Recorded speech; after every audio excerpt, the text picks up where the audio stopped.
I never understood Passover properly, because I assumed that Passover, well, it's a Independence Day.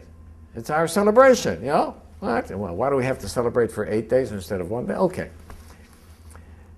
Then I had a young man whose father was a rabbi. The young man became addicted to drugs. And he came to Pittsburgh, and he went through our program, and he got clean. But I knew if he goes back to New York, where his parents live, he's going to get together with his old cronies. He's get lost. So I kept him in Pittsburgh for several months. And then he said to me, I want to be by my father's Seder. I said, okay. He went to New York and spent the Seder with the Passover with his parents.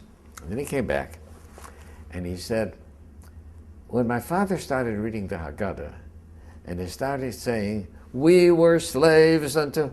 I interrupted him, and I said, Abba, were you ever a slave? You talk about your ancestors thousands of years ago. You don't know what it means to be a slave. I can tell you what it means to be a slave, because all those years that I was on drugs, I wasn't a free person. I did things in my life that I never thought I was capable of doing, but I had no choice. The drug made me do it. And it suddenly occurred to me, that's what Passover is about.